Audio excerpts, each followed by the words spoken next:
Good morning students. तो आज हम लोग एक नया टॉपिक स्टार्ट करने जा रहे हैं, एक नया चैप्टर स्टार्ट करने जा रहे हैं जिसका नाम है इलेक्ट्रोमैग्नेटिक इंडक्शन और हिंदी में उसको कहते हैं विद्युत चुंबकीय प्रेरण। यानी कि इस टॉपिक का एग्जैक्ट मीनिंग क्या है कि इस टॉपिक में एक इंड्यूस्ड ईएमएफ या फिर एक इंड्यूस्ड करंट पैदा होगी। इंड्यूस्ड ईएमएफ या फिर इंड्यूस्ड करंट को हिंदी में कहते हैं प्रेरण वोल्टेज या प्रेरण विभवांतर या प्रेरित धारा, प्रेरण धारा, ये इसका नाम है। इसका मतलब है आमतौर पर जब हम क्लास 12 का यूनिट सेकंड पढ़ते हैं, करंट इलेक्ट्रिसिटी पढ़ते हैं, तो करंट इलेक्ट्रिसिटी में हमारे पास क्या होता है, एक बैटरी लगी होती है या सेल लगा होता है। इसकी वजह से उस पूरे सर्किट में एक परिपथ में रेडीमेड विभवांतर बन जाता है और उसकी वजह से करंट फ्लो करती है। लेकिन यहां पर जो हमें करंट प्रोड्यूस करनी है, यहां पर हमें करंट को प्रोड्यूस करना है, उस तरीके से नहीं प्रोड्यूस करना है कि बैटरी लगा दो सर्किट में, वैसे नहीं प्रोड्यूस करना है। यहां पर एक स्पेशल तरीके से प्रोड्यूस होगी। इवन कि यहां पर एक रेडीमेड मतलब पोटेंशियल डिफरेंस क्रिएट होगा, एक रेडीमेड ईएमएफ बनेगा। उसका कारण क्या है, ये मतलब सबसे वो किस तरीके से बनेगा, एक नया टॉपिक है बिल्कुल ये। तो यानी कि यहां पर क्या होता है कि जब भी कोई सर्किट लेंगे या परिपथ लेंगे, हिंदी में कहते हैं, अगर उसके थ्रू मैग्नेटिक फ्लक्स चेंज हो रहा है, यानी कि यहां पर सबसे इंपॉर्टेंट टॉपिक क्या है कि आपको मैग्नेटिक फ्लक्स को चेंज करना है। यानी कि यदि किसी सर्किट से मैग्नेटिक फ्लक्स परिवर्तित हो रहा है, अगर मैग्नेटिक फ्लक्स को परिवर्तित करने में आपसे पॉसिबल हो रहा है कि आप मैग्नेटिक फ्लक्स किसी तरीके से चेंज कर रहे हैं, तो समझ लीजिए कि आपने जो है एक इंड्यूस्ड ईएमएफ यानी कि प्रेरण विद्युत वाहक बल या प्रेरण ईएमएफ और इंड्यूस्ड करंट यानी कि प्रेरित धारा आपने ऑब्टेन कर दी है। तो यानी कि सबसे इंपॉर्टेंट चीज इस चैप्टर का नाम है इलेक्ट्रोमैग्नेटिक इंडक्शन। इलेक्ट्रोमैग्नेटिक इंडक्शन का डेफिनेशन अगर हम कहेंगे कि whenever there is a change in magnetic flux through a circuit, जब किसी सर्किट के थ्रू कोई मैग्नेटिक फ्लक्स चेंज होगा तो उसकी वजह से सर्किट में एक काल्पनिक, मतलब दिखेगा नहीं वो बैटरी, लेकिन एक ईएमएफ इंड्यूस्ड हो जाएगा, एक ईएमएफ प्रोड्यूस हो जाएगा और उस ईएमएफ को इंड्यूस्ड ईएमएफ कहते हैं। और ईएमएफ होगा तो करंट भी होगी, तो उस करंट को इंड्यूस्ड करंट करते हैं। यानी कि ये चैप्टर बिल्कुल भी करंट इलेक्ट्रिसिटी के चैप्टर से बिल्कुल अलग है, बिल्कुल ना सोचिएगा। यानी कि यहां पर इंड्यूस्ड ईएमएफ या इंड्यूस्ड करंट बनाने की जो जिम्मेदारी है वो है चेंज इन मैग्नेटिक फ्लक्स। यानी कि सबसे इंपॉर्टेंट चीज यहां पर जो है that is change in magnetic flux. ठीक है, ये सबसे इंपॉर्टेंट, ये चीज आपको ध्यान देनी है, that is change in magnetic flux. ठीक है, मैग्नेटिक फ्लक्स को हम लोग फाई से डिनोट करते हैं। वैसे आपने पढ़ा होगा इलेक्ट्रिक फ्लक्स, विद्युत फ्लक्स भी फाई है और यहाँ पर मैग्नेट, कई बार कुछ लोग उसको बी भी लिख देते हैं। चलिए, हम अगर बी नहीं भी बीच में कभी यूज करेंगे तो कोई घबराने की बात नहीं है। यानी कि यहाँ पर इस पूरे चैप्टर का, इस पूरे टॉपिक का निचोड़ सिर्फ एक ही है, that is change in magnetic flux. यानी कि मैग्नेटिक फ्लक्स में परिवर्तन होना चाहिए किसी भी तरीके से। आप चाहे कोई भी तरीका अपनाइए, बस आपका मेन मकसद क्या है कि आपको जो है वो मेन मकसद ये है कि आपको जो है मैग्नेटिक फ्लक्स में किसी तरीके से परिवर्तन लाना है। मैग्नेटिक फ्लक्स में परिवर्तन लाना है, मैग्नेटिक फ्लक्स में परिवर्तन, अगर मैग्नेटिक फ्लक्स में परिवर्तन आप ला पाए तो समझ लीजिए आपने एक प्रेरित विद्युत वाहक बल या इंग्लिश में कहते हैं इंड्यूस्ड ईएमएफ और इंड्यूस्ड करंट यानी कि प्रेरित धारा आपने उत्पन्न करा दी।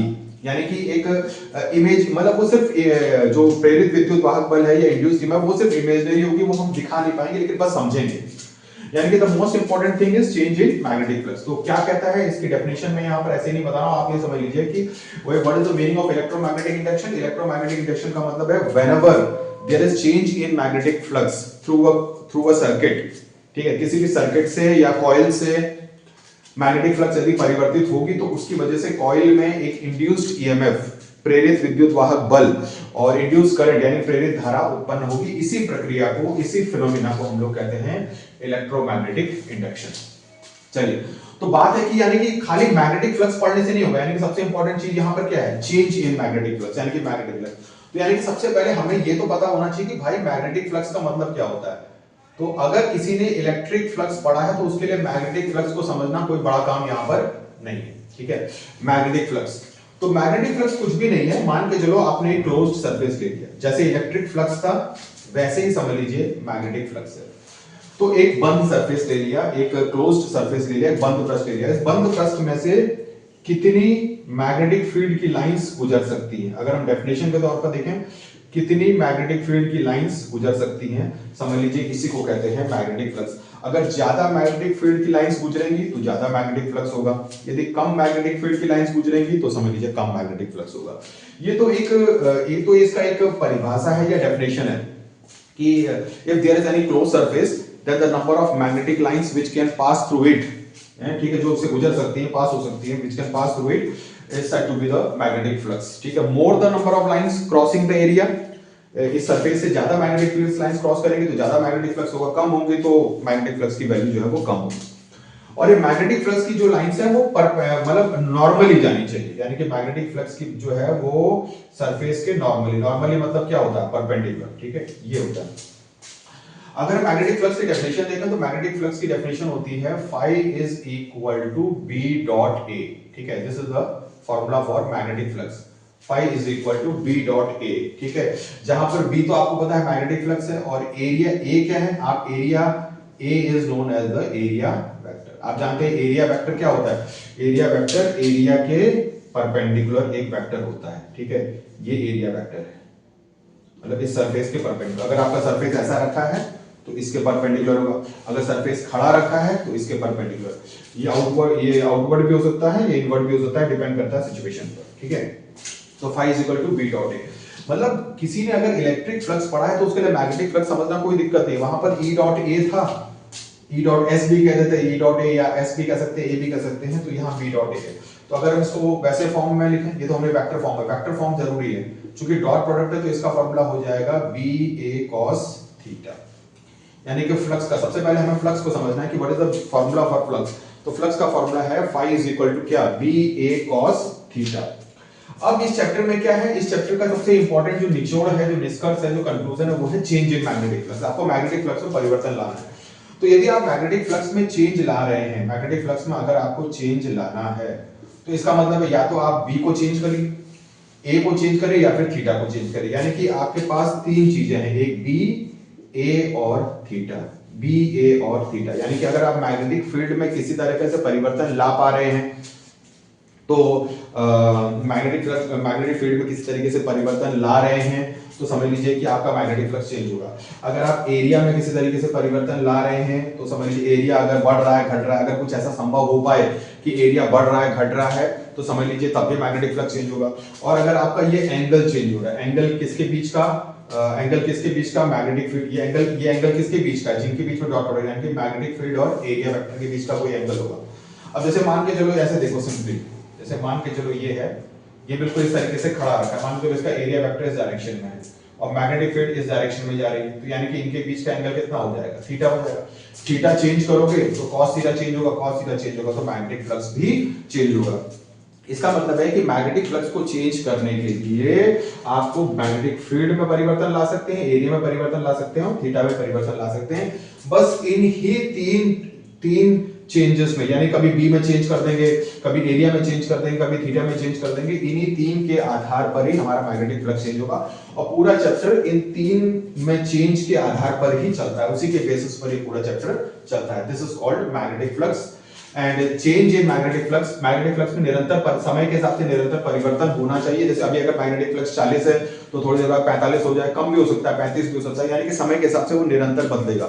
अगर समय के हिसाब से मैग्नेटिक फ्लक्स में परिवर्तन नहीं होगा, यानी कि मैग्नेटिक फ्लक्स समझ लीजिए लगातार कांस्टेंट है, यानी कि उसकी वैल्यू 50-50-50 चल रही, तो बोल जाओ भैया कोई प्रेरित विद्युत वाहक बल या इंड्यूस्ड ईएमएफ नहीं पैदा होगा, कोई प्रेरित धारा यानी कि इंड्यूस्ड करंट नहीं पैदा होगी।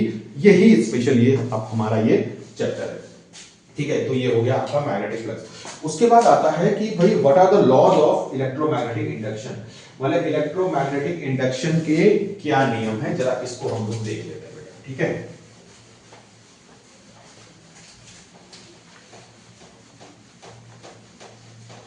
What are the laws of electromagnetic induction, ये तो हो गया बेसिक चीज, बिल्कुल बेसिक चीज मैंने बता दी, ठीक है। मैंने इलेक्ट्रोमैग्नेटिक इंडक्शन की डेफिनेशन नहीं लिखा है, बस ये लिखना है whenever there is change in magnetic flux, जब भी मैग्नेटिक फ्लक्स में परिवर्तन होगा चुंबकीय फ्लक्स में किसी सर्किट में, तो उस सर्किट में एक इंड्यूस्ड ईएमएफ और इंड्यूस्ड करंट पैदा होगी। उसके बाद आता है हमारा topic that is laws of electromagnetic induction.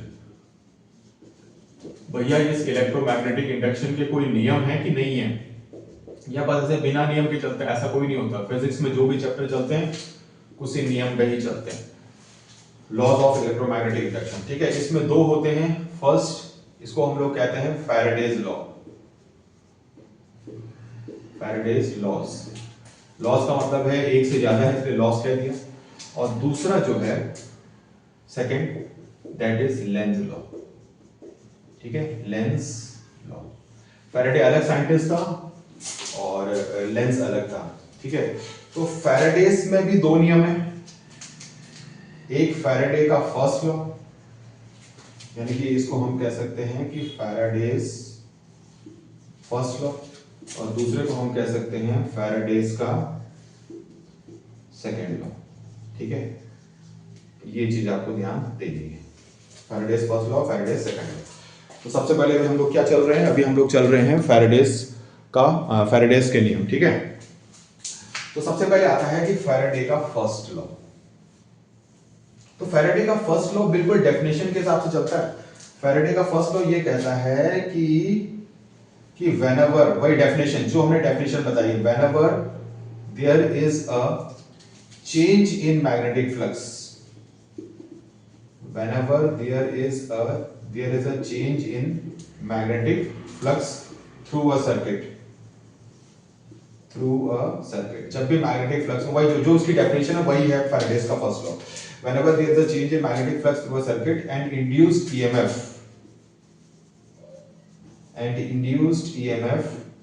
is produced in the circuit, और सर्किट की जगह कभी कॉइल भी होगा, कॉइल कुंडलिनी।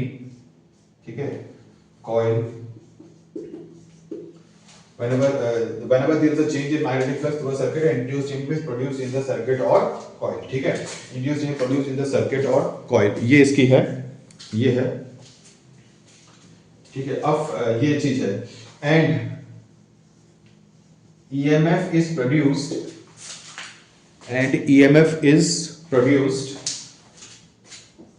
और EMF तब तक प्रोड्यूस होती है as long as there is change in magnetic flux। ठीक है, and EMF is produced as long as there is change in magnetic flux। इसका मतलब है कि EMF तब तक ही प्रोड्यूस होगी जब तक कि चेंज इन मैग्नेटिक फ्लक्स हो रहा है। मान के चलो पहले 10 सेकंड तक मैग्नेटिक फ्लक्स में परिवर्तन हो रहा है, तो उस दौरान तो इंड्यूस्ड ईएमएफ पैदा होगी, इंड्यूस्ड करंट पैदा होगी। लेकिन अगर 10 सेकंड बाद वो फ्लक्स कांस्टेंट हो गया, किसी कारणवश कांस्टेंट हो गया, तो समझ लीजिए 10 सेकंड बाद फिर गायब, विद्युत वाहक बल भी गायब, इंड्यूस्ड ईएमएफ भी गायब, प्रेरित विद्युत वाहक बल भी गायब, और प्रेरित धारा यानी इंड्यूस्ड ईएमएफ, इंड्यूस्ड करंट दोनों गायब। तो वो ये कह रहा है कि and EMF is produced as long as there is change in magnetic flux. यानी कि फैराडे के पहले नियम ने बिल्कुल इलेक्ट्रोमैग्नेटिक इंडक्शन की परिभाषा बता दी। चलिए, मैंने वहां परिभाषा नहीं लिखी थी, समझ लीजिए परिभाषा यहां पर आ गई है। कभी पूछेंगे इलेक्ट्रोमैग्नेटिक इंडक्शन की परिभाषा, तो यही लाइन लिख देना, फैराडेज लॉ। फैराडेज का जो सेकंड लॉ होता है वो ईएमएफ की वैल्यू के बारे में बताता है। ये जो ईएमएफ की वैल्यू को आप न्यूमेरिकली कैसे निकालेंगे, यानी कि एक फार्मूला बताता है। तो फैराडेज का सेकंड लॉ ये कहता है कि E इज इक्वल टू, यानी कि E जो है यहाँ पर इंड्यूस्ड ईएमएफ, इलेक्ट्रॉन का मत कर दीजिएगा, E जो है ये है इंड्यूस्ड ईएमएफ यानी कि प्रेरित विद्युत वाहक बल। E इस तरह से भी लिख सकते हैं, कभी बार वैसा E भी बना लेते हैं। चलिए, अगर हम ऐसे भी बना दें, मान के चलिए ऐसे बना दें, ये भी E है। ठीक है, वो इलेक्ट्रॉन जैसा लग रहा है, इसको E कर दिया, तो यानी कि it will be equals to minus d∅/dt। ठीक है, E is equal to minus d∅/dt। यानी कि फैराडेज का सेकंड लॉ ये कहता है कि the induced EMF produced in a coil is rate of change, यानी कि it is the rate of change of magnetic flux, it is equal to the rate of change of magnetic flux. यानी कि magnetic flux किस दर से परिवर्तित हो रहा है, यानी कि मैग्नेटिक फ्लक्स किस रेट से परिवर्तित हो रहा है। अगर मैग्नेटिक फ्लक्स को किसी रेट से परिवर्तित करते हैं तो कैलकुलस का इस्तेमाल कर सकते हैं, यानी कि d/dt, यानी कि आप क्या कर दीजिए, डिफरेंशिएशन कर दीजिए, यानी कि फ्लक्स को हम टाइम के रेस्पेक्ट में डिफरेंशिएट करेंगे, या फ्लक्स के चेंज को टाइम के रेस्पेक्ट में देखेंगे, तो समझ लीजिए आपने इंड्यूस्ड ईएमएफ। जैसे आपको पता है वेलोसिटी का फार्मूला होता है rate of change of displacement, यानी कि विस्थापन किस दर से मतलब पोजीशन किस रेट से पोजीशन बॉडी की चेंज हो रही है उसी को वेलोसिटी कहते हैं, यानी कि पोजीशन का किस टाइम के हिसाब से क्या दर है वही वेलोसिटी है। उसी तरीके से सेम टू सेम यहाँ पर ये है। अब माइनस साइन का इंपॉर्टेंस अभी समझ में आ जाएगा। माइनस साइन यहाँ पर बताएगा लेंज लॉ के थ्रू ये माइनस साइन यहाँ पर क्लियर हो जाएगा। तो फैराडेज का सेकंड लॉ क्या कहता है? फैराडेज का सेकंड लॉ कहता है कि भैया उसने एक वैल्यू बता दी, ईएमएफ की वैल्यू बता दी, यानी कि ईएमएफ का एक न्यूमेरिकल फार्मूला बता दिया। आपने तो कहा था कि भाई अगर फ्लक्स चेंज होगा तो परिपथ में सर्किट में एक इंड्यूस्ड ईएमएफ पैदा होगा, तो इंड्यूस्ड ईएमएफ का कोई फार्मूला है? तो कुछ नहीं है, it is the rate of change of magnetic flux, समय के हिसाब से किस तरह परिवर्तित हो रहा है, that is called Faraday's का सेकंड। Faraday's सेकंड लॉ कहता है the induced EMF produced in a coil is equal to the rate of change of magnetic flux, यानी कि फ्लक्स समय के हिसाब से किस तरीके से परिवर्तित हो रहा है। ठीक है, ये है हमारा Faraday's का सेकंड लॉ। अच्छा, ये तो है Faraday's के फर्स्ट लॉ, Faraday's के सेकंड लॉ, यानी कि ये है। अब बात आती है, एक सवाल आया यहाँ पर, फ्लक्स फाई क्या है? Phi is the total flux linked with the coil, यानी कि परिपथ से या कॉइल से, कुंडलिनी से आपका कितना टोटल फ्लक्स लिंक्ड होगा। ठीक है, total flux linked with the coil. ठीक है, ये चीज आपको ध्यान देनी है। अच्छा, total flux linked with the coil है। अगर मान के चलो किस कॉइल के पास, मान के चलो n टर्न्स है, ठीक है, n टर्न्स है, मतलब कोई कॉइल है उसमें n टर्न्स है, ठीक है, 1 2 3 करके ऐसे बहुत सारे टर्न्स हैं। तो वहां पर जब टोटल फ्लक्स निकालोगे, ध्यान दीजिएगा, तो टोटल फ्लक्स हो जाएगा that is equal to n phi. ये ध्यान रखिएगा, टोटल फ्लक्स कितना होगा? n phi. मान के चलो कॉइल है, उस कॉइल में n फेरे हैं, n टर्न्स हैं, तो उसका टोटल फ्लक्स होगा n phi, where phi is the flux linked with one coil. ठीक है, flux linked with one coil, यानी कि अगर किसी एक कॉइल से फ्लक्स जो लिंक होता है, फ्लक्स जो बनता है या फ्लक्स हो रहा है, यानी कि एक कॉइल से मतलब एक टर्न से वन टर्न, ठीक है, एक टर्न से एक फेरे से यदि जो फ्लक्स लिंक हो रहा है, फ्लक्स रिलेट हो रहा है, वो फाई है। तो कि इसमें n टर्न्स हैं, तो टोटल फ्लक्स कितना होगा? n फाई होगा। तो जब हम यहां पर ये ले रहे हैं फाई, तो ध्यान रखिएगा यहां पर हमने खाली फाई लिखा है, तो phi is the total flux linked with the coil. ठीक है, अगर n टर्न्स होंगे तो इस फाई की जगह, अगर n टर्न्स होंगे तो इस फाई की जगह आप लोग यूज करेंगे क्या? n phi. ध्यान दीजिएगा, ठीक है। अगर हमने यहाँ पर खाली फाई लिख दिया तो एक प्रकार से हमने ये माना है कि कॉइल का एक ही टर्न है, कॉइल में एक ही फेरा है। लेकिन अगर यह ध्यान देना कि कहीं क्वेश्चन में या कहीं पर भी ऐसा कुछ हम सॉल्व कर रहे हैं, तो वहां पर अगर n टर्न्स दे रहे हैं तो कुल फ्लक्स हो जाएगा that is equal to n phi. और कोई पूछेगा फाई क्या है? फाई है एक टर्न से संबंधित फ्लक्स, एक टर्न से लिंक्ड फ्लक्स, एक टर्न से लिंक संबंध रखने वाला फ्लक्स, तो n फाई। ये चीज आपको ध्यान देना है कि जब आप यहाँ ये फाई रख रहे हैं तो टोटल फ्लक्स रख रहे हैं। फिलहाल चूंकि अभी डेफिनेशन चल रही है, इसलिए मैं आपको ये चीज समझा दे रहा हूं कि where phi is the total flux linked with the coil. तो ये है फैराडेज का फर्स्ट लॉ और ये है फैराडेज का सेकंड। फैराडेज लॉ का फर्स्ट लॉ तो सिर्फ डेफिनेशन बताता है, सेकंड लॉ ईएमएफ की वैल्यू को कैसे कैलकुलेट करेंगे ये बताता है। ठीक है, तो हमारा चल रहा है फैराडेज लॉ। वैसे इलेक्ट्रोमैग्नेटिक इंडक्शन के दो नियम हैं, एक फैराडे लॉ और एक लेंज लॉ। तो ये देखिए, जब भी हम किसी चीज को डिफरेंशिएट कर रहे हैं, यानी कि हम फ्लक्स को यदि हम टाइम के रेस्पेक्ट में डिफरेंशिएट कर रहे हैं, फ्लक्स को यदि हम टाइम के रेस्पेक्ट में डिफरेंशिएट करें तो ये इंस्टेंटेनियस है, यानी कि क्षणिक है। मान के चलो आपका फ्लक्स तो निरंतर चेंज होना ही चाहिए, तो किसी क्षण पर जैसे t 0.1 सेकंड पर कितना ईएमएफ होगा, तो हमें डिफरेंशिएट करना। t 0.15 सेकंड, सोचिए 0.1 से 0.2 सेकंड में नहीं, 0.1 0.15, यानी कि बहुत छोटे छोटे, आपको पता ही नहीं चलेगा ये क्षण कब बीत गए। तो यानी किसी इंस्टेंट पर, किसी क्षण पर अगर हमको ईएमएफ पता करना होगा, किसी क्षण पर यदि हमको ईएमएफ पता करना होगा, तो हम सिंपली लगा देंगे E इज इक्वल टू क्या? Minus d∅dt। ठीक है, यानी कि बहुत छोटे क्षण के लिए, यानी इंस्टेंटेनियस के लिए। वैसे भी आप जानते हैं कैलकुलस पढ़ रहे हैं, तो कैलकुलस में किसी भी क्षण, किसी भी इंस्टेंट पर सिर्फ डिफरेंशिएशन या कभी-कभी इंटीग्रेशन का यूज होता है, लेकिन वो क्षणिक होता है। ठीक है, तो हम लोग का चल रहा है कौन सा? फैराडेज का नियम। ठीक है, दूसरा नियम होगा लेंज लॉ। भी लेंज लॉ पर आते हैं। इतनी बात आपको समझ में आ गई होगी। ठीक है, इतनी बात आपको समझ में आ गई होगी बेटा। ठीक है, इतनी बात आपको समझ में आ गई। बोर्ड आ रहे हैं नजदीक, जेईई और नीट के एग्जाम भी नजदीक आ रहे हैं, तो आपको ये टॉपिक ये बिल्कुल क्लियर होनी चाहिए भैया, इलेक्ट्रोमैग्नेटिक इंडक्शन। ठीक है, अगर मान के चलो इंस्टेंटेनियस नहीं है, ठीक है, मतलब इंस्टेंटेनियस नहीं है, अभी कुछ फ्लक्स है, बाद में कुछ फ्लक्स है, तो कभी कभी हम ऐसे भी लिख सकते हैं ईएमएफ को, that is equal to minus delta phi by delta T, यानी कि minus of phi two minus phi one upon delta T, ऐसे भी लिख सकते हैं फ्लक्स को। यहां पर क्षणिक नहीं है, यहां पर कुछ टाइम लेके चल रहा है, जैसे मान चलो अभी 1 सेकंड है, 1 सेकंड के बाद मान के चलिए 10 सेकंड है, तो 1 और 10 के बीच में 9 सेकंड का डिफरेंस है, यानी कि यहां पर हम क्षणिक नहीं कैलकुलेट कर रहे हैं, उस दौरान कैलकुलेट कर रहे हैं, मतलब 1 सेकंड से 10 सेकंड के बीच में क्या हुआ उस दौरान स्टडी कर रहे हैं। तो उसमें आप डेल्टा का यूज कर सकते हैं, डेल्टा का यूज कर सकते हैं जब समय का डिफरेंस बहुत कम हो, मान चलो अभी 1 सेकंड है, 1 सेकंड के बाद 1.01 सेकंड है, यानी कि ये तो कुछ पता ही नहीं चला, 1 से 2 1 सेकंड तो पता ही नहीं चलता कब है, तो यानी कि जब टाइम बहुत नजदीक, टाइम का ड्यूरेशन बहुत नजदीक होगा, तो हम यही delta phi upon delta T change हो जाएगा किसमें, D phi by D T में।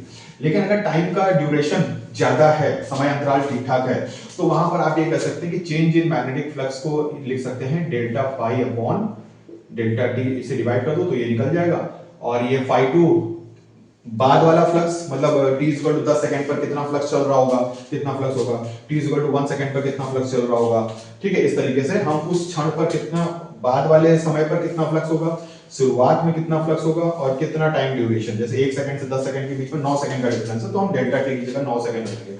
माइनस साइन तो इस्तेमाल करना ही है, जब भी दुनिया में हम डिफरेंस निकालते हैं डेल्टा फाई, तो हमेशा फाइनल, यानी कि हमेशा जो वैल्यू होनी चाहिए बेटा वो होनी चाहिए फाइनल माइनस इनिशियल, ध्यान रखिएगा। फाइनल कौन है, फाई टू और फाई, इस तरीके से, ठीक है। अगर मान के चलो n टर्म्स हैं, n फेरे हैं, तो n फेरे हैं, तो इसका मतलब है यहां पर आप टोटल फ्लक्स ले लेंगे, टोटल फ्लक्स का मतलब है E इज इक्वल टू हो जाएगा minus delta n phi by delta T, बस ये ध्यान रखना है आपको, आपको क्वेश्चन के हिसाब से चलना है। आपको ये समझ लीजिए कि यहां पर जो फ्लक्स है ये टोटल फ्लक्स है, टोटल फ्लक्स एक कॉइल से नहीं, अगर एक से ज्यादा है तो यहां भी n आ जाएगा, यहां भी n आ जाएगा, कुल मिला के ऐसे रख लीजिए, यानी कि इसको ऐसे भी लिख सकते हैं minus of n phi two minus n phi one upon delta T, वो बाद में n बाहर आ जाता है, ठीक है, minus n phi two minus phi one upon delta T. तो ये हमेशा ध्यान रखना है कि जो भी फ्लक्स है वो टोटल फ्लक्स है, चाहे शुरुआत हो चाहे बाद में हो, टोटल फ्लक्स का मतलब है टर्न से मल्टीप्लाई करना है, और अगर टर्न से मल्टीप्लाई किया है तो समझ लीजिए जो ये फाई है वो एक टर्न से, एक फेरे से वास्ता रख रहा है, ये आपको ध्यान देना है जब क्षणिक नहीं होगा, तो इस पर बेस्ड भी प्रॉब्लम्स आपकी आ सकती है, ठीक है। तो ये तो चल रहा है हमारा फैराडेज का नियम, इतनी बात आपको समझ में आ गई होगी, है ना बेटा, कोई दिक्कत वाली बात तो इस तरीके से नहीं, कोई दिक्कत हो तो आप कमेंट में बताइएगा, उसको हम नेक्स्ट वीडियो में हम सॉल्व कर लेंगे, ठीक है। तो ये चीज हो गई। चलिए अब आता है इलेक्ट्रोमैग्नेटिक इंडक्शन का पहला नियम तो हो गया भाई फैराडे, फैराडे का प्रथम नियम, फैराडे का द्वितीय नियम, ठीक है। अब आता है भैया कौन सा नियम कि ये भैया माइनस साइन क्यों इस्तेमाल हुआ, इसके लिए दूसरा इलेक्ट्रोमैग्नेटिक इंडक्शन का दूसरा नियम है लेंज लॉ या लेंज रूल, लॉ भी कह सकते हैं, रूल भी कह सकते हैं, सब एक ही है भैया, लेंज लॉ। ये साइन इसने बताया कि ये जो फॉर्मूला है ना E is equal to minus D phi by D T, भैया ये माइनस साइन यहां पर क्यों आया है इसके बारे में बताया। तो लेंज लॉ या लेंज रूल ऐसा कुछ ऐसा कहता है, भाई आपका मकसद क्या है, आपका मकसद है कि भाई मैग्नेटिक फ्लक्स में परिवर्तन लाना, मैग्नेटिक फ्लक्स में किसी तरीके से परिवर्तित ला पाए तो उस परिपथ में, सर्किट में या उस कॉइल में, उस कुंडलिनी में एक इंड्यूस ईएमएफ या इंड्यूस करंट या पैदा होगा। तो लेंज ने ये कहा कि जो ये इंड्यूस करंट और इंड्यूस ईएमएफ पैदा होते हैं ये कुछ ऐसे होते हैं या इनकी डायरेक्शन कुछ ऐसी होती है, ये उसी का विरोध करते हैं जिसको उन्होंने पैदा किया, जिसको उन्होंने पैदा किया, मतलब जिस दोस्त की तुमने हेल्प की उसी ने तुम्हारा विरोध कर दिया, वो दुश्मन की नहीं करता। इसका मतलब है अगर आप उसकी हेल्प कर रहे हो तुम्हारा दुश्मन हो जाएगा, यानी कि अपोजिट है। समझ लीजिए कि एक माँ बाप ने एक बच्चे को पैदा किया, बच्चा गलत निकल गया, तो वो बच्चा उन्हीं का विरोध कर रहा है जिसने उनको पैदा किया।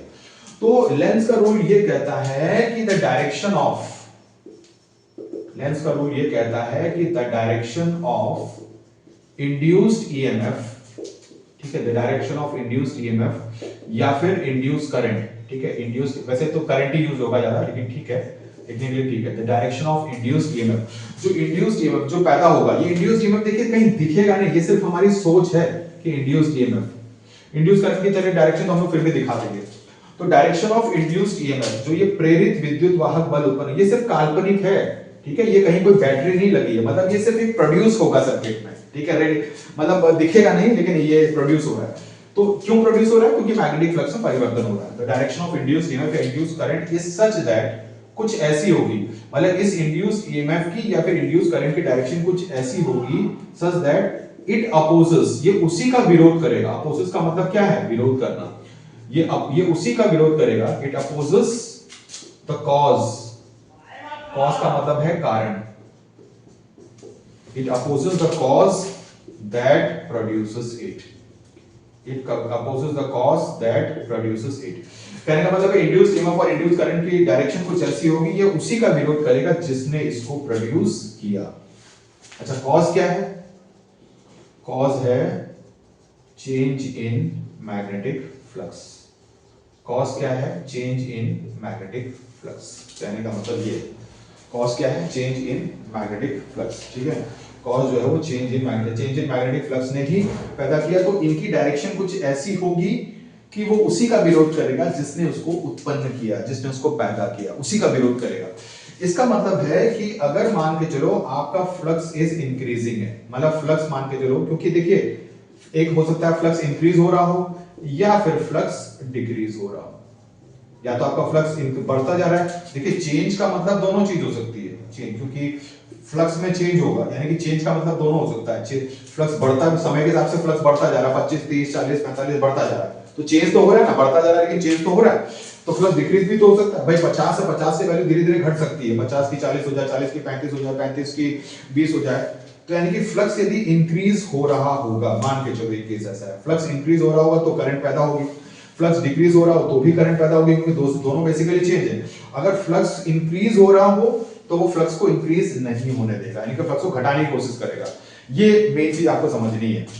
मान के चलो कोई केस ऐसा है जिसमें फ्लक्स निरंतर बढ़ रही है, फ्लक्स निरंतर बढ़ रही है यानी कि चेंज तो हो ही रहा है, तो यानी कि तो जो करंट पैदा होगी, इंड्यूस करंट पैदा होगी, उसकी डायरेक्शन कुछ ऐसी होगी कि वो बढ़ते हुए फ्लक्स को घटाने की कोशिश करेगा, यानी कि इसको फ्लक्स को रिड्यूस करने की कोशिश करेगा, यानी कि फ्लक्स को घटाने की कोशिश करेगा। वो सब चीजें हम अभी देखेंगे थोड़ी देर बाद, ठीक है। और फ्लक्स मान के चलो पहले डिक्रीज हो रहा हो, मतलब जैसे कोई फ्लक्स जो है, मैग्नेटिक फ्लक्स निरंतर जो है समय के हिसाब से घटता जा रहा है, भाई घट रहा है ना, चेंज तो हो ही रहा है। तो इसका मतलब है कि ये जो इंड्यूस ईएमएफ, इंड्यूस करंट पैदा होगी, ये फ्लक्स को डिक्रीज नहीं, अब ये फ्लक्स को क्या करना पड़ेगा, इनफ्लक्स को इंक्रीज करने की कोशिश करेगा, यानी कि बिल्कुल उसके विरुद्ध काम करेगा। बढ़ते हुए फ्लक्स को घटाएगा, घटते हुए फ्लक्स को बढ़ाएगा, ये इसका मानना है। मतलब कहने का मतलब है बढ़ते हुए को बढ़ने नहीं देगा, घटते हुए को घटने नहीं देगा, मतलब बढ़ते हुए को बढ़ने नहीं देगा, घटते हुए घटने, यानी कि एक सामंजस्य ले आएगा, कुछ ऐसा इसका काम है। किसका बेटा? इंड्यूस करंट या इंड्यूस ईएमएफ की डायरेक्शन। इसीलिए यहां पर कौन सा साइन यूज हुआ है? माइनस, क्योंकि ये विरोध है, उसके अपोजिट में काम करता है। ये है आपका लेंस लॉ। चलिए लेंस लॉ को मैं एक एग्जांपल के थ्रू समझाता हूं आपको बहुत बढ़िया से। लेंस लॉ को एक एग्जांपल के थ्रू समझाता हूं, बहुत बढ़िया से ध्यान दीजिएगा, ठीक है।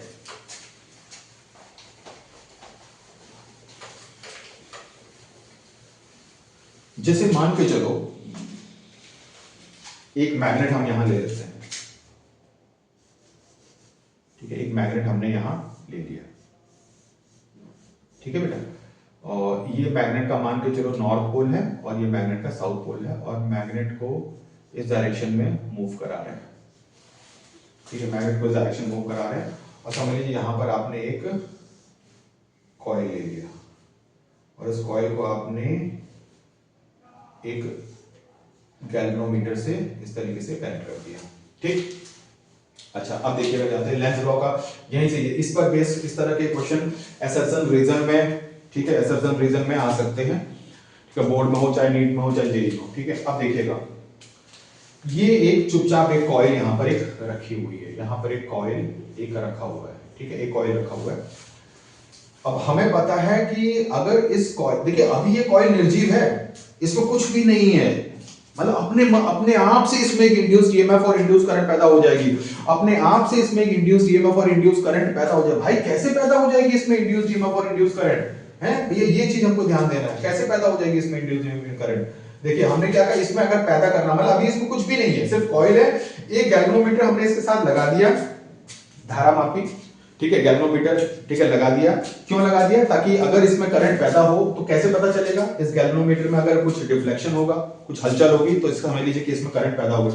नहीं तो अगर हम बिना गैल्वेनोमीटर के तो हमें पता ही नहीं चलेगा भाई इसमें करंट पैदा होगी कि नहीं पैदा होगी। इसीलिए हमने यहाँ पर क्या लगा दिया? गैल्वेनोमीटर लगा दिया, ठीक है, गैल्वेनोमीटर लगा दिया। फिर अब हमें क्या करना है? इसमें किसी तरीके से मैग्नेटिक फ्लक्स को परिवर्तित करना है। देखिए, मैग्नेटिक फ्लक्स का फॉर्मूला होता है, मैंने बताया था, that is B A cos theta, B A cos theta. जहां पर अगर ये अगर है, मान लीजिए इसका एरिया वेक्टर इस डायरेक्शन में है और मैग्नेटिक फील्ड इस डायरेक्शन में है और इन दोनों के बीच का एंगल थीटा है, तो ये फ्लक्स का फॉर्मूला होता है। हमें पता है कि अगर हमें मैग्नेटिक फ्लक्स में, खाली मैग्नेटिक फ्लक्स नहीं पड़ा, मैग्नेटिक फ्लक्स में परिवर्तन, मैग्नेटिक फ्लक्स में चेंज जरूर होना चाहिए भाई, तभी कुछ मतलब है, नहीं तो कोई मतलब नहीं है। तो इसका मतलब है कि अगर हमें मैग्नेटिक फ्लक्स में परिवर्तन लाना है तो या तो बी को चेंज करो, या ए को चेंज करो, या थीटा को चेंज करो। अब हम क्या कर रहे हैं? एक मैग्नेट है, नॉर्थ पोल साउथ पोल माने, उसको हम इस कॉइल के नजदीक ला रहे हैं। अगर हमने मैग्नेट को यहीं पर खड़े रखा तो बताइए, यहीं पर खड़े रखा तो इसके आसपास एक मैग्नेटिक फील्ड बनेगा, वो मैग्नेटिक फील्ड फिक्स होगा कि मतलब एक पर्टिकुलर वैल्यू हो जाएगी उसकी। लेकिन यदि हम मैग्नेटिक फील्ड को इसके नजदीक ला रहे हैं तो इसका मतलब मैग्नेटिक फील्ड स्ट्रांग होगी। मतलब चुंबक अगर लोहे के टुकड़े के नजदीक होगा तो ज्यादा चिपकने की संभावना है, अगर चुंबक दूर रहेगा तो वो चिपकने की संभावना कम हो जाएगी। इसका मतलब है अगर ये मैग्नेट पहले यहां पर था तो इसने मैग्नेटिक फील्ड बना रहा है, लेकिन जैसे जैसे वो इसके नजदीक आएगा तो समझ लीजिए कॉइल के आसपास मैग्नेटिक फील्ड बढ़ जाएगी। यानी कि पहले थी, मान चलो पहले थी 20 टेस्ला, अब जब ये नजदीक आ जाएगा इसके तो वैल्यू कितनी हो गई? 50 टेस्ला। इसका मतलब है मैग्नेटिक फील्ड में परिवर्तन आया, यानी कि अगर मैग्नेटिक फील्ड में परिवर्तन आएगा तो फ्लक्स में भी परिवर्तन आएगा। तो फ्लक्स अपने मन से नहीं चेंज होगा, फ्लक्स को परिवर्तन होने के लिए तीन लोग जिम्मेदार हैं भाई साहब, एक बी, एक ए और थीटा, इनमें से किसी को चेंज करो तो फ्लक्स भी चेंज होगा। तो इसीलिए मैग्नेट को उसी जगह पर रखने से कोई फायदा नहीं। मैग्नेट को उसी जगह पर रखने पर मैग्नेटिक फील्ड कांस्टेंट होगा, अगर मैग्नेटिक फील्ड कांस्टेंट हो जाएगा तो फ्लक्स भी कांस्टेंट होगा, और फ्लक्स अगर कांस्टेंट हो गया तो फिर इसमें इंड्यूस्ड ईएमएफ कहां पैदा होगी? मैग्नेटिक फ्लक्स में चेंज होना चाहिए भाई से भैया। तो इसीलिए हम इसको एक देखिए यहां पर v वेलोसिटी से मान लीजिए इसको नजदीक ला रहे हैं, यानी कि पहले जो मैग्नेटिक फील्ड थी और अब जो मैग्नेटिक फील्ड नजदीक आने पर बढ़ गई है, यानी कि मैग्नेटिक फील्ड में पॉजिटिव चेंज आ रहा है। तो मैग्नेटिक फील्ड में यदि पॉजिटिव चेंज आ रहा है तो फ्लक्स में भी चेंज आएगा, और फ्लक्स में यदि चेंज आएगा तो हमारा इलेक्ट्रोमैग्नेटिक इंडक्शन होगा, यानी कि फ्लक्स में चेंज आएगा तो इसके अंदर एक करंट पैदा होगी। अच्छा, अब वो करंट की डायरेक्शन कैसी होनी चाहिए? कैसी होनी चाहिए? हम लेंस लॉ को, अब करंट डायरेक्शन कैसे? भाई देखिए, करंट की डायरेक्शन ऐसे भी हो सकती है, मतलब इस तरीके से। देखिए ये कॉइल ऐसे नहीं रखा है, ध्यान रखिएगा, ऐसे नहीं रखा है, ये कॉइल ऐसे रखा है।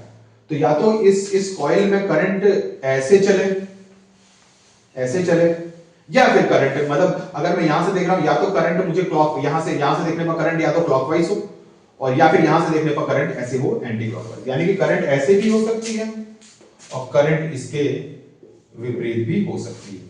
अब वो कैसी होगी करंट? मतलब एक बात तो करंट पैदा हो गया और गैल्वेनोमीटर में डिफ्लेक्शन आ रहा है, गैल्वेनोमीटर में कुछ हलचल हो रही है, तो गैल्वेनोमीटर का हलचल का मतलब यहाँ पर करंट, लेकिन वो करंट की डायरेक्शन कैसी होगी? ठीक है, तो करंट की डायरेक्शन कुछ ऐसी होगी कि भाई ये मैग्नेट जो है ना, ये इधर आ रहा है, यानी कि मैग्नेटिक फ्लक्स को बढ़ा रहा है, मैग्नेटिक फील्ड को बढ़ा रहा है, या मैग्नेटिक फील्ड को बढ़ा रहा है, यानी कि मैग्नेटिक फ्लक्स को बढ़ा रहा है। तो यानी कि मैग्नेटिक फ्लक्स को बढ़ा रहा है तो ये मैग्नेटिक फील्ड को घटाने की कोशिश करेगा, मतलब इसमें जो करंट की डायरेक्शन कुछ ऐसी होगी कि ये मैग्नेटिक फील्ड को घटाने की कोशिश करेगा, या फिर इस मैग्नेट को पीछे की तरफ धक्का देगा, क्योंकि मैग्नेटिक फ्लक्स इधर आ रहा है तो भाई वो फ्लक्स को बढ़ा रहा है, फ्लक्स को बढ़ाने की कोशिश कर रहा है। तो यानी कि ये कहेगा अच्छा तुम मेरे नजदीक आ रहे हो, तुम फ्लक्स को बढ़ा रहे हो, यानी कि मैं अपनी कुछ ऐसी डायरेक्शन सेट करूंगा कि तुमको मैग्नेट को दूर भगाऊंगा, क्योंकि दूर भगाऊंगा तो वापस फिर मैग्नेटिक फ्लक्स कम होगी। अब इसका मतलब है कि हाँ, और हमने ये भी पढ़ा है कि कोई कॉइल है ये भी एक मैग्नेट की तरह बिहेव करता है, कोई कॉइल है ये भी एक मैग्नेट की तरह क्या करता है? बिहेव करता है। वो कॉइल हमारा जो भी एक मैग्नेट की तरह बिहेव करता है। तो अगर ये मैग्नेट की तरह बिहेव करता है तो इसका एक इधर से देखने पर या एक चेहरा नॉर्थ पोल हो सकता है, दूसरी तरफ साउथ पोल हो सकता है। और हमने ये पढ़ा है कि अगर करंट, अगर मान लीजिए कॉइल के इधर खड़ा हो जाऊं, अगर करंट मुझे एंटी क्लॉकवाइज घूमती हुई नजर आ रही है, ये देखिए एंटी क्लॉकवाइज मतलब इस तरीके से घूमती हुई नजर आ रही है, तो मेरा ये वाला जो चेहरा है ये कौन सा पोल होगा? North pole. और पीछे वाला जो चेहरा होगा वो कौन सा पोल होगा? South pole. ये पहले बता चुका हूं। अगर हम किसी कॉइल में करंट को घूमते हुए देख रहे हैं और यदि वो हमको इधर से देखने पर वो एंटी क्लॉकवाइज मतलब घड़ी के विपरीत घूम रहा है, घड़ी के विपरीत घूम रहा है, तो ये वाला चेहरा हो, ये वाला जो साइड हो जाएगा ये नॉर्थ पोल होगा, दूसरी तरफ साउथ पोल। ये एंटी क्लॉकवाइज घूमनी भी चाहिए, ये जो करंट जो है वो एंटी क्लॉकवाइज घूमनी भी चाहिए। अगर ये एंटी क्लॉकवाइज घूमनी चाहिए तभी तो ये वाला सिरा कौन सा पोल होगा, नॉर्थ पोल, और पीछे वाला ये नॉर्थ होना भी चाहिए क्योंकि ये भी पोल कौन सा है, नॉर्थ है। तो नॉर्थ और नॉर्थ आपस में क्या करेंगे, रिपल करेंगे। जब रिपल करेंगे तभी तो ये पीछे जाएगा, तभी तो इसके मैग्नेटिक फ्लक्स को क्या करेगा, कम करेगा। ठीक है, बात आपको समझ में आ गई होगी। मतलब एक बात तो कंफर्म है कि भाई ये इधर आ रहा था, इसको पीछे धक्का देना है, तो पीछे धक्का देना है तो ये वाला सिरा नॉर्थ पोल की तरफ बिहेव करना चाहिए। ये नॉर्थ पोल की तरफ तभी बिहेव करेगा जब इस कॉइल में एंटी क्लॉकवाइज करंट इधर से हमको बहते हुए दिखेगा। इधर से एंटी क्लॉकवाइज होगी तो इधर से वो ऑटोमेटिकली क्लॉकवाइज दिखेगी, तो यानी कि ये नॉर्थ पोल है। तो इस तरीके से हम समझ सकते हैं कि इसमें जो करंट होगी वो कैसे घूमेगी, एंटी क्लॉकवाइज। ये है लेंज लॉ, यानी कि लेंज लॉ ने बहुत अच्छा काम किया भाई। जो जिसके अंदर इंड्यूस ईएमएफ या इंड्यूस करंट पैदा होगी उसकी डायरेक्शन क्या होगी, कैसे होगा, क्या होगा, ये चीज उसने बताने की कोशिश की। तो ये बहुत बढ़िया एग्जांपल है जिसके थ्रू हम चीजों को समझ सकते हैं। ठीक है बेटा, चलिए एक न्यूमेरिकल करते हैं बढ़िया से और फिर देखते हैं, आपको बात समझ में आ गई होगी। अभी यही अगर पीछे की तरफ जाने की कोशिश करता, देखिए अगर यही मैग्नेट, अगर मैग्नेट को हम कॉइल से अगर दूर ले जा रहे होते तो ये नजदीक लाने की कोशिश करता। अगर इस मैग्नेट को हम दूर ले जा रहे होते तो ये वाला कहता कि तुम दूर क्यों जा रहे हो, नजदीक आओ मेरे। यानी कि अगर दूर जा रहे हो तो यानी कि फ्लक्स कम हो रहा है, मुझे नजदीक लाना है, यानी कि फ्लक्स को बढ़ाने, क्योंकि उल्टा ही काम करेगा, बढ़ते हुए को बढ़ने नहीं देगा। तब तब ये वाला पोल साउथ होगा क्योंकि नॉर्थ और साउथ को अट्रैक्ट करने की कोशिश करेगा। तब इधर साउथ पोल होगा, इधर नॉर्थ होगा। अगर ये साउथ होगा तब इसमें इधर से देखने पर करंट जो है एंटी क्लॉकवाइज नहीं होगी, तब करंट क्या होगी, क्लॉकवाइज होगी। ठीक है बेटा, चलिए एक क्वेश्चन करते हैं बढ़िया से। तो ये है आपका लेंज लॉ। तो लेंज लॉ मैंने लिखा दिया और लेंज लॉ को मैंने बढ़िया से एक्सप्लेन भी कर दिया। अब आपको कोई दिक्कत किसी प्रकार से नहीं होनी चाहिए बेटा, तो समझ लीजिए बहुत ही इंपॉर्टेंट है। जेई नीट बोर्ड के हिसाब से, बोर्ड आने वाला है, जेई नीट सब आने वाला है। अब नहीं पढ़ोगे तो कब पढ़ोगे ये बताओ। चलिए अब इस क्वेश्चन में क्या है, क्वेश्चन लेते हैं। क्वेश्चन ये है, the magnetic flux through a coil. Question ऐसा है बेटा, the magnetic flux through a coil, the magnetic flux through a coil, the magnetic flux through a coil perpendicular to the plane is given by, perpendicular to the plane, perpendicular to the plane is given by, plane के perpendicular, plane का मतलब है area, area के perpendicular. वैसे भी magnetic flux की जो definition कहती है कि कितनी मैग्नेटिक फील्ड की रेखाएं उस एरिया से गुजर सकती हैं, लंबवत, परपेंडिकुलरली गुजर सकती हैं, इसीलिए लोग हमेशा परपेंडिकुलर का शब्द का इस्तेमाल करते हैं। The magnetic flux through a coil perpendicular to the plane is given by phi is equal to, मान के चलो phi की वैल्यू गिवन है और वो गिवन है 5t³ यानी कि फ्लक्स जो है वो टाइम का फंक्शन है, 5t³ प्लस 4t², ठीक है, प्लस 2t माइनस 5 वेबर। इसी से पता चलता है कि फ्लक्स कांस्टेंट नहीं है, यानी कि फ्लक्स टाइम पर निर्भर कर रहा है, क्योंकि टाइम को 0 रखोगे तो कुछ फ्लक्स आएगा, फ्लक्स टाइम को 1 रखोगे तो कुछ फ्लक्स और आएगा। इसका मतलब फ्लक्स कांस्टेंट नहीं है, क्योंकि वो टाइम पर निर्भर है, यानी कि फ्लक्स कांस्टेंट नहीं। इसी से बात, अगर फ्लक्स कांस्टेंट नहीं है तो जाहिर सी बात है कि अगर कोई कॉइल आसपास रखा हुआ है तो कोई सर्किट बना हुआ, तो सर्किट में इंड्यूस्ड ईएमएफ या इंड्यूस्ड करंट, प्रेरित विद्युत वाहक बल, प्रेरित धारा उत्पन्न होगी। तो क्वेश्चन बहुत सिंपल है कि calculate induced current through the coil,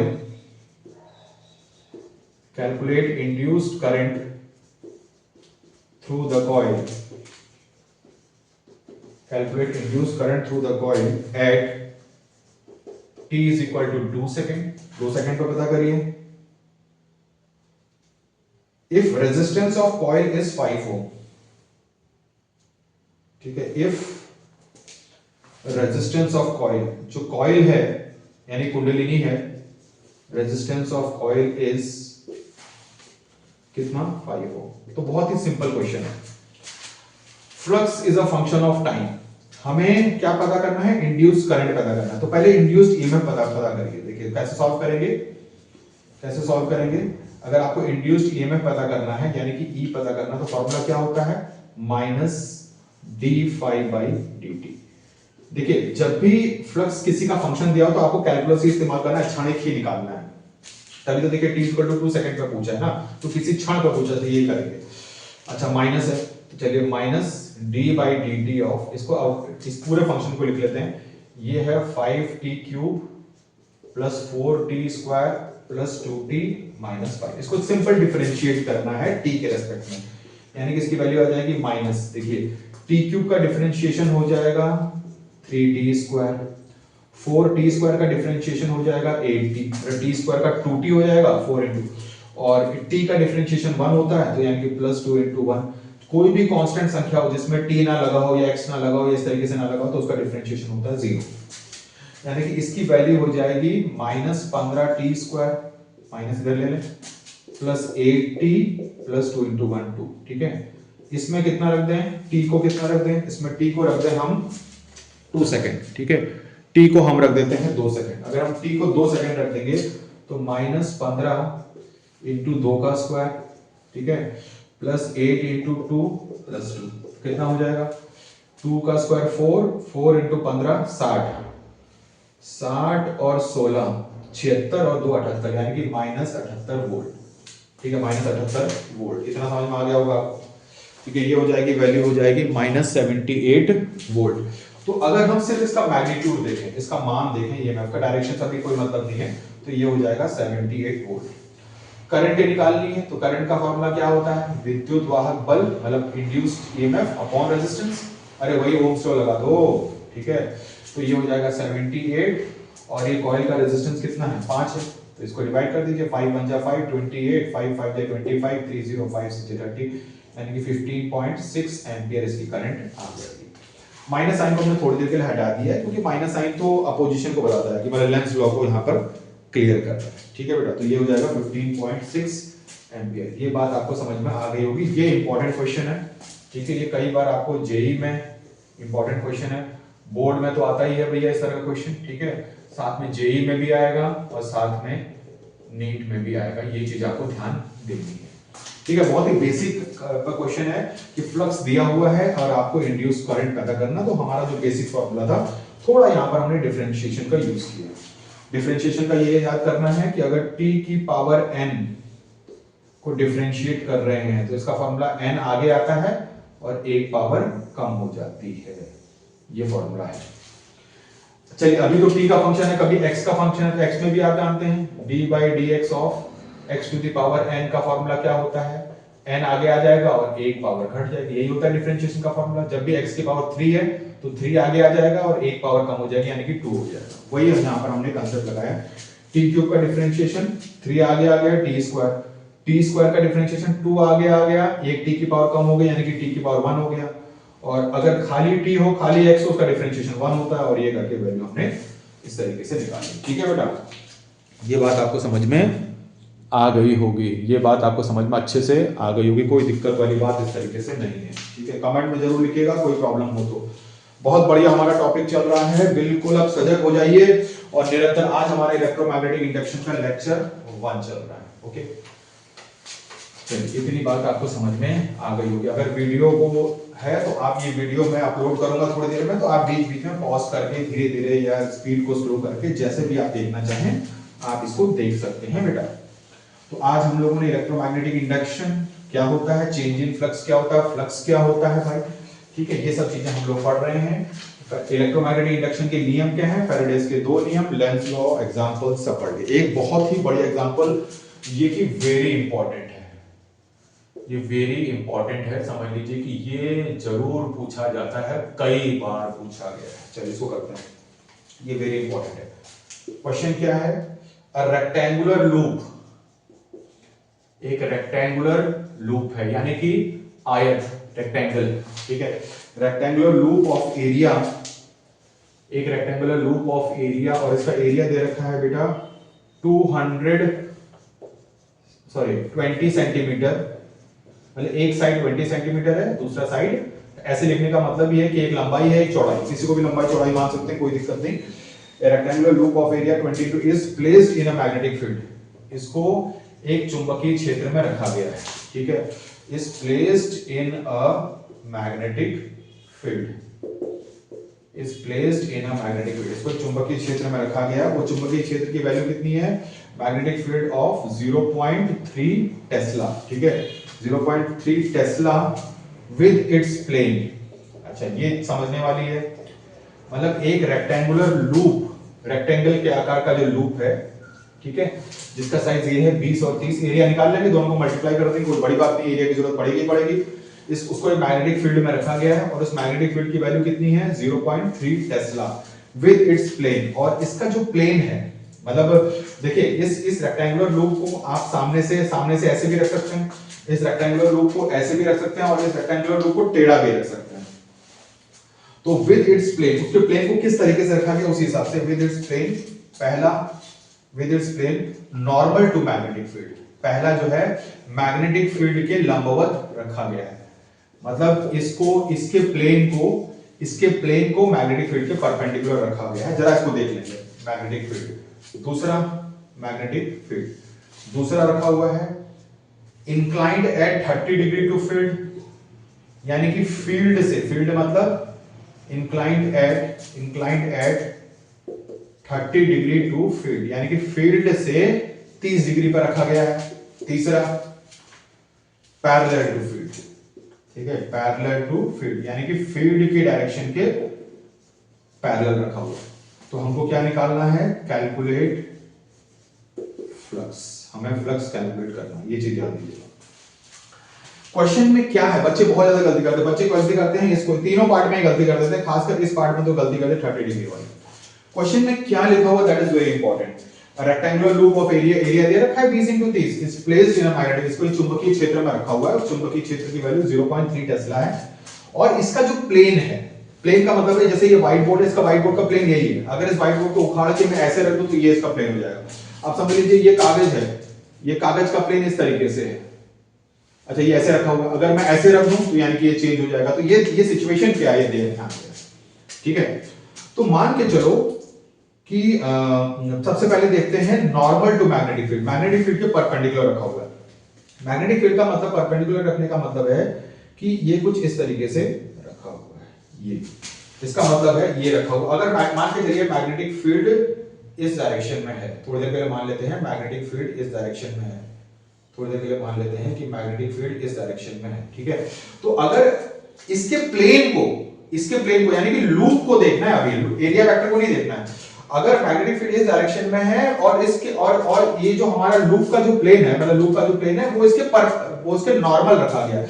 normal का मतलब है परपेंडिकुलर, लंबवत। तो इसका मतलब है कि अगर मैग्नेटिक फील्ड इस डायरेक्शन में है तो समझ लीजिए ये लूप ऐसे रखा हुआ है, मतलब जिस तरीके से मैं खड़ा हूं इसी तरीके से ये रखा हुआ है, मतलब मैग्नेटिक फील्ड इधर मेरी तरफ है और ये सामने से मुझे ऐसा दिख रहा है। लेकिन हमें पता है कि फ्लक्स का जो फॉर्मूला होता है, फ्लक्स का फॉर्मूला होता है बी ए कॉस थीटा, या फिर जो किससे आता है बी डॉट ए से, जहां पर ए जो है वो एरिया वेक्टर है। एरिया, अब ये सोचो कि अगर ये इस तरीके से रखा गया है तो इसका एरिया वेक्टर परपेंडिकुलर होगा, यानी कि अगर इसका एरिया वेक्टर इसी डायरेक्शन में हो जाएगा जिस डायरेक्शन में बी है, यानी कि बी और ए सेम डायरेक्शन में हो जाएंगे। कॉस थीटा किसके बीच में एंगल होता है? बी और ए के बीच में, यानी कि यहां पर theta is equal to 0 degree हो जाएगा। तो ध्यान दीजिएगा कि कॉइल का जो प्लेन है भाई साहब, कॉइल का जो प्लेन है वो मैग्नेटिक फील्ड के परपेंडिकुलर रखने का मतलब ये हुआ कि भाई यदि हम एरिया वेक्टर को देखें तो एरिया वेक्टर बी और ए, एरिया वेक्टर बी की डायरेक्शन में हो जाएगा, यानी कि theta is equal to 0 degree. और फ्लक्स का फॉर्मूला अभी बताया था बी डॉट ए, यानी कि बी ए कॉस थीटा। ये बहुत ही इंपॉर्टेंट है नीट के हिसाब से, जेई के हिसाब से, ठीक है, सीयूईटी के हिसाब से और बोर्ड के हिसाब से, ठीक है। खासकर सेकंड वाले पार्ट में बच्चे बहुत गलती करते हैं, 30 डिग्री लेके चलते हैं, लेकिन अभी आप देखिएगा एंगल 60 डिग्री आएगा। तो चलिए, मैग्नेटिक फील्ड की वैल्यू कितनी है? 0.3 टेस्ला। एरिया थीटा कितना हो गया? 0 डिग्री, ठीक है। और एरिया की वैल्यू कितनी हो गई? 20 × 30 सेंटीमीटर और सेंटीमीटर, दो बार सेंटीमीटर आ रहा है, यानी कि सेंटीमीटर स्क्वायर को मीटर में चेंज करेंगे तो 10⁻⁴ आ जाएगा, क्योंकि 1 सेंटीमीटर 10⁻², 1 सेंटीमीटर 10⁻², दोनों मिला के -4, और साथ में आ जाएगा cos 0 डिग्री की वैल्यू 1 होती है, तो यानी कि ये हो जाएगा 2 3 जा 6 और 6 3 जा 18, 2 3 जा 6 और 6 3 जा 18, यानी कि 1.8 इंटू 2 जीरो इधर से, यानी कि 10 की पावर -2, और फ्लक्स की यूनिट होती है वेबर। ठीक है, ये ध्यान दीजिएगा, ये फ्लक्स की वैल्यू आ गई हमारी। चलिए, ये तो हो गया पहला केस। अब देखिएगा सेकंड केस। सेकंड केस सबसे इंपॉर्टेंट है, सेकंड केस ही असली समझने वाला है बेटा, सेकंड केस ही असली समझना। देखिए सेकंड केस में क्या कहा गया है, विद इट्स प्लेन, जो ये लूप का जो प्लेन है, ये जो रेक्टेंगुलर आयताकार जो लूप है, ये पास है, इसका जो प्लेन है वो इंक्लाइंड है 30 डिग्री टू फील्ड, यानी कि फील्ड से 30 डिग्री बना रहा है। तो इसका मतलब है कि अगर ये हमारी मैग्नेटिक फील्ड की डायरेक्शन है, तो समझ लीजिए कि आपका लूप थोड़ा सा ऐसे करके टेढ़ा रख दिया है। तो ये लूप का जो प्लेन है वो मैग्नेटिक फील्ड से कितना बना रहा है, 30 डिग्री। ठीक है, ये ध्यान दीजिएगा, मतलब इसको लूप को ऐसे टेढ़ा रखा गया, इस तरीके से ऐसे टेढ़ा रखा गया, ये टेढ़ा रखा गया, ये टेढ़ा रखा गया, तो मैग्नेटिक फील्ड से 30 डिग्री। लेकिन हमें पता है कि भाई असली खेला किसका है, असली खेला है एरिया वेक्टर का। तो अगर ये लूप ऐसे रखा गया है, अगर ये प्लेन, इसका प्लेन इस तरीके से है, तो इसका एरिया वेक्टर ये होगा, क्योंकि एरिया वेक्टर तो इसके परपेंडिकुलर होगा, तो परपेंडिकुलर कुछ ये जाएगा, यानी कि ये। अब बताइए, इसके बीच में और इसके बीच में पूरा ये 90 डिग्री है, तो अगर ये 30 डिग्री होगा तो ये एंगल कितना होगा, 60 डिग्री। यानी कि मैग्नेटिक फील्ड और एरिया वेक्टर के बीच का एंगल 30 नहीं होगा बेटा, वो हो जाएगा दैट इज 60 डिग्री। ओके, तो बताइए इस केस में फ्लक्स हमारा कितना हो जाएगा, इस केस में फ्लक्स हो जाएगा BA cos 60 डिग्री। तो B और A की वैल्यू तो वही होंगी, 0.3 into 20 into 30 into 10 की पावर -4, और cos 60 की वैल्यू 1/2, यानी कि 1/2 एक्स्ट्रा आ जाएगा। अगर 1/2 हमारा एक्स्ट्रा आ गया, तो इसका मतलब है जो यहां पर वैल्यू लिखी है उसका जस्ट हाफ हो जाएगा, यानी कि फ्लक्स की वैल्यू हो जाएगी 0.9 into 10 की पावर -2 वेबर, ये वैल्यू हमारी आ जाएगी। ठीक है, फिर से बता दे रहा हूं, इसके प्लेन को, मतलब ये जो लूप का जो प्लेन है वो मैग्नेटिक फील्ड से 30 डिग्री पे, यानी कि लूप का प्लेन ये इस तरीके से बना हुआ है, लेकिन हमें मेन जो है वो एरिया वेक्टर है, और एरिया वेक्टर प्लेन के परपेंडिकुलर होता है, मतलब लूप के परपेंडिकुलर होता है। तो अगर ये 30 डिग्री यहां से बना रहा है, तो ये परपेंडिकुलर वाली लाइन इसके प्लेन के साथ टोटल 90 होती है, तो ये 30 होगा तो ऑटोमेटिकली 60 होगा, और B और A के बीच का ही एंगल लेना होता है जब हम फ्लक्स निकालते हैं। ठीक है, तो इसीलिए यहां पर 30 डिग्री नहीं यूज होगा, 60 डिग्री यूज होगा। तो लैंग्वेज को ध्यान से पढ़ना है कि क्या सिचुएशन है उसके हिसाब से। तो यहां पर cos 60 की वैल्यू 1/2 हमने यूज कर ली, तो यानी कि सब वैसा ही है, यहां पर cos 0 की वैल्यू 1 थी, यहां पर 1/2 थी, तो जो ये आंसर आया उसमें 1/2 है, आधा हो गया, तो यानी कि हमने ये कर दिया। ठीक, तीसरा केस देखिएगा। तीसरा केस क्या है, पैरेलल टू द फील्ड, यानी कि फील्ड के पैरेलल रखा हुआ है। तो अगर मान के चलो मैग्नेटिक फील्ड ऐसे है, तो फील्ड ये भी ऐसे रखा हुआ है, ये प्लेट, मतलब कहने का मतलब है सीधे ये कागज का टुकड़ा इसके ऊपर ऐसे करके चिपका दीजिए, ये कागज का टुकड़ा ऐसे करके चिपका दें। अगर कागज का टुकड़ा हम इस तरीके से चिपका देंगे, ये ऐसे समझ लीजिए, तो मैग्नेटिक फील्ड इस डायरेक्शन में है, और ये लूप भी सामने से आपको जैसा दिख रहा है वैसे ही है, तो ये सिचुएशन है। लेकिन अगर हम इसको ध्यान से देखें एरिया वेक्टर, तो एरिया वेक्टर तो बेटा ये होगा, मतलब क्योंकि ये बिल्कुल सामने से चिपका दिया, तो एरिया वेक्टर ऐसे होगा, या फिर ऐसे होगा या ऐसे होगा। अगर एरिया वेक्टर ऐसे भी है, तो इन दोनों के बीच का एंगल कितना हो जाएगा, theta is equal to 90 degree, क्योंकि अगर एरिया वेक्टर यहां पर है, वहां टेढ़ा बना देते, चलिए ऐसे करके दिखा नहीं सकते, लेकिन समझ लीजिए एरिया वेक्टर इस डायरेक्शन में है, और ये मैग्नेटिक फील्ड की डायरेक्शन, दोनों के बीच में 90 डिग्री। अगर 90 डिग्री आएगा तो फिर फ्लक्स का वैल्यू क्या हो जाएगी, फ्लक्स की वैल्यू हो जाएगी BA cos 90 डिग्री, और cos 90 डिग्री इटसेल्फ कितनी होती है, 0, यानी कि फ्लक्स की वैल्यू हो जाएगी 0 वेबर। ये बहुत ही इंपॉर्टेंट क्वेश्चन है नीट जेईई सीयूईटी बोर्ड के हिसाब से। ठीक है, तो यहीं पर हमारा इलेक्ट्रोमैग्नेटिक इंडक्शन यानी कि विद्युत चुंबकीय प्रेरण बहुत ही अच्छा टॉपिक है, बहुत इंपॉर्टेंट टॉपिक है। अभी बोर्ड आने वाले हैं, जेईई आने वाला है, नीट आने वाला है, सबके हिसाब से है बहुत इंपॉर्टेंट टॉपिक है। इसके बेसिक्स मैंने आज आपको पढ़ाए। This is our lecture 1। It is very very important, सभी लोग उसको ध्यान से देखें। अगर वीडियो में कहीं दिक्कत आ रही है तो कमेंट में लिखें। अगर वीडियो स्पीड हो रहा है तो रोक रोक के पढ़ें, उसको नोट्स बनाते हुए पढ़ें, अच्छे से पढ़ें। Okay students, thank you very much.